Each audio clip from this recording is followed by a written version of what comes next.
first off, congratulations. Hey, thanks. Were you looking to get back into the network series space? I was not.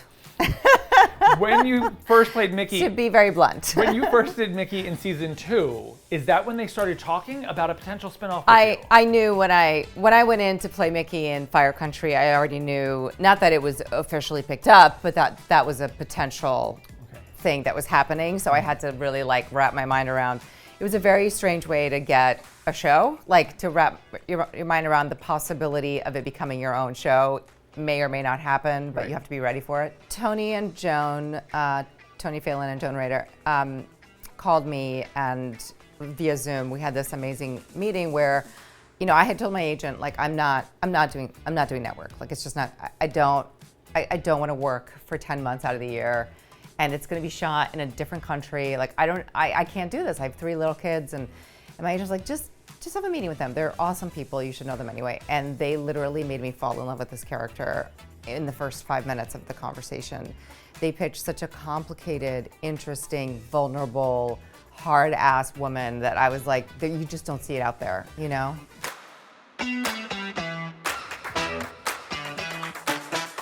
They've surrounded this woman that is fiercely black and white about what's right and wrong with these characters that are very, gray.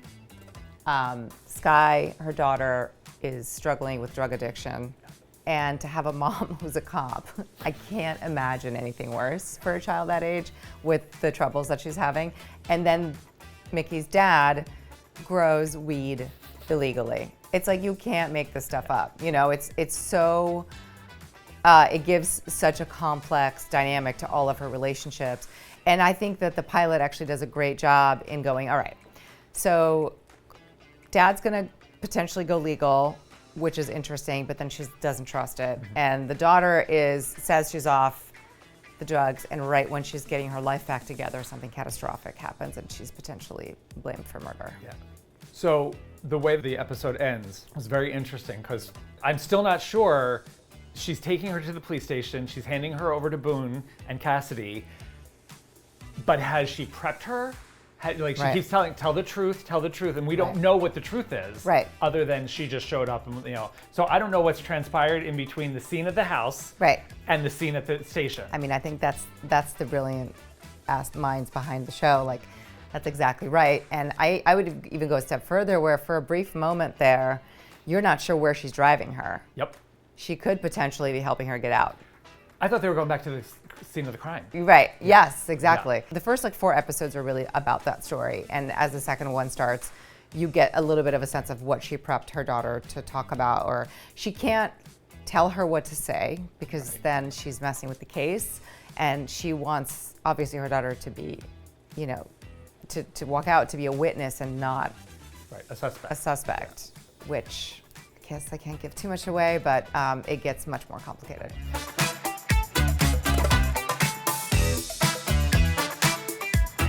We get into some pretty drag out fights as the season goes on. There's a lot of resentment there. Mm-hmm. You come to find out that she wanted to keep working on the marriage and he's the one who wanted it to end. There's a lot of wounds that are still kind of open. And I think she blames him for a lot because that's how Mickey operates, is she's must find a reason and it's never her fault. Oh. Which is probably gonna be a dynamic shift that she's going to have to face, especially with Boone. Yes. Because I'm assuming, if you have Matt Lauria, what he does at the end of the first episode isn't going to play out. Right. But how can these two work together going forward? Correct. It's really tricky.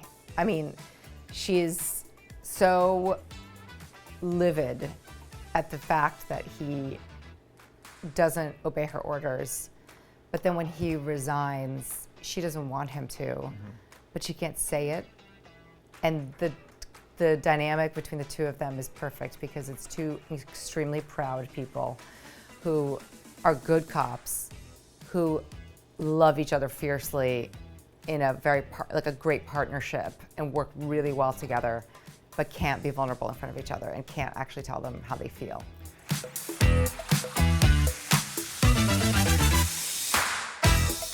I think that is something we want to play with as the show goes on. I think what's so great about the show is my relationship to everybody runs deeper. It's with the dad, as he starts to live with me, there's all this other stuff that starts to come up about my childhood and how I felt abandoned, but also like having him around has been really great. So everything comes with a lot of complicated mixed emotions, and I think with Boone the same thing. And we're going to find out stuff about Boone, even more stuff that creates another wall between them. And they really are great partners at work, and you get the sense that there's something else underneath, but neither of them, it's just not even on the table,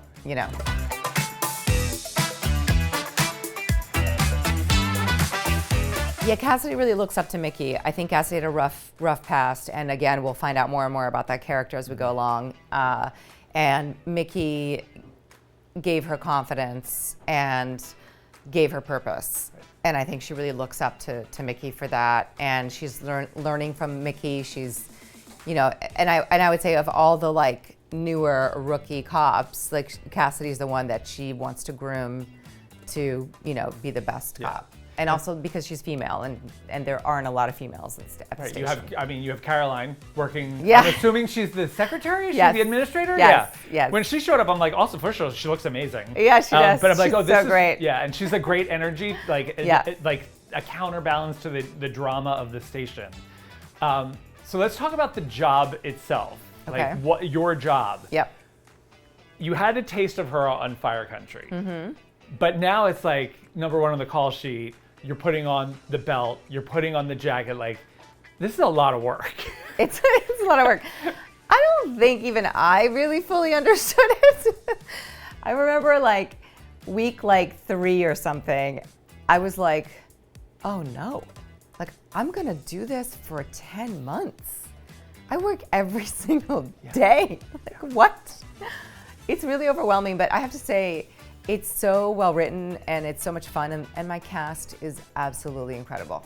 They are Matt, Chris, Michelle, Earl, they're so supportive. Amanda, they're so lovely, and I feel we're really holding each other up, and it makes life easier. But she's fighting crime, she's investigating, she's got complicated personal relationships. We have everything from bank robberies to fires and, high school drama and battery and assault. It's just Because it's not even a case of the week, because there's 5 different crimes in the first episode. Yes, Yeah. and then sometimes there'll be longer arcs Right. for a particular crime. And I think, she knows everybody in the town. Well, I also love it's almost this nice salute to small towns. Yes. Because when we see it in the first scene, Yes. she knows these people. Yes. These are her neighbors. Yes. And then the scene at the end in the meetup. Yeah, it's her town. Yeah, this is her town. Yeah, exactly, which I think is and that's the thing that I'm not interested in playing just a badass cop that just can arrest a bunch of people. The relationships between Mickey and the townspeople is really what makes the show what it is, I think. The fact that she had this guy, Jerry, who owns a store, help her stop Brandon running down the street, is such a great touch. And the fact that we have this diner, the meetup, where everybody's always having lunch there, and she's got this relationship with the wait staff there, which will come out later in the season, that she also is able to get information from people on the down low. And she can, when she's interviewing certain people, she knows about their family history, and she can be like, hey, how's little Timmy, and what's the school is he going to now? And and it just allows people to open up to her.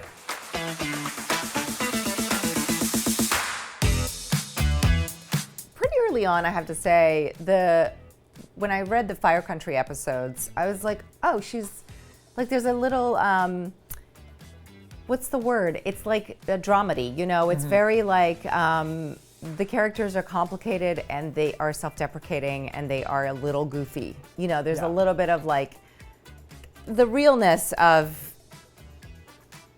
being uncomfortable or like saying the wrong thing, or it's not such a it's not a polished world, and I really, really relate to that. What's her campaign going to be like? Like, how tenuous is that going to become for her to actually get this full-time job? She has to decide for herself, what is it about the job that makes her want to do it, and why would she do it? Right. And by the end of the first episode, it becomes very clear to her who she is and how the town needs her, and she needs the town.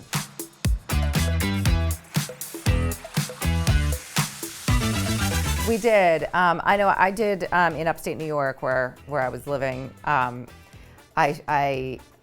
did like a ride along for a day.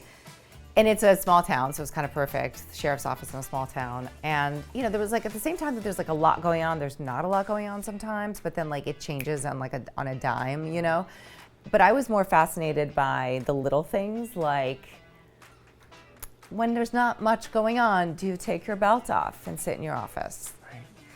Things you wouldn't think about, Right. Like when you're writing endless reports, do you take a coffee break? Do you go break it up with an eviction notice, or like, I don't know, how do you, if you want to make something happen, do you search for people to pull over? Do you watch for illegal, a roll on a stop sign or Yeah, do you seek it out to busy yeah. yourself? So that kind of stuff was really interesting, and I really like watching the guy that I was with pull people over or answer calls.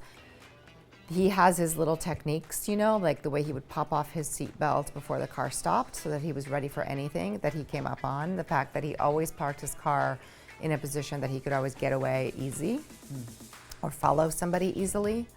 And his head was always on a swivel. He was always looking at 100 things at the same time. And as we're having a conversation in the car, he goes, "That blue BMW went by at 75 miles an hour." And I'm like, "What blue BMW? I didn't even notice," So it was really cool to that stuff becomes second nature,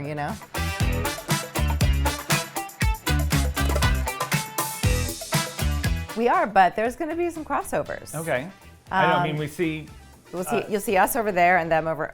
Oh, so there will be like here. a student exchange program. Yeah. Oh, Yes, there will be. Yeah. I mean, it makes sense because those arms have to operate together. They do, and they live in the same town. Right. And like you said, I'm related to half of them.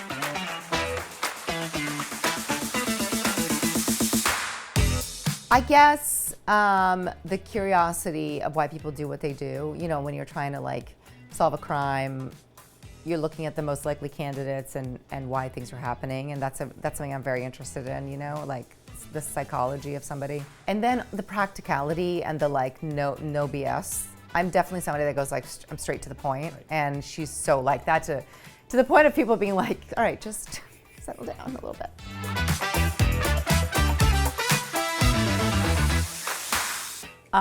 Family, like that sort of like complicated relationship and dynamic where, things aren't always what they appear to be. Cops and robbers, intrigue, mystery, solving crime, small town togetherness, and like, it's also funny. It's like having a good time. I mean, like every episode has like a wild thing that happens. In the first one, there's a car that goes off a cliff. Yeah. And I won't say who's in it, but it's really, really intense. Yeah. There's a couple like chases and like, How's your stunt work? it's getting better. Yeah. Working on it every day. I got a couple of bruises. Oh, okay. All right. Well, listen, thank you so much. Congratulations. Thank you. So excited to see you back doing this. I know it's a ton of work. Yeah, It's so it is, much but it's fun. It's so much Yeah. fun. I Good. pinch myself every day.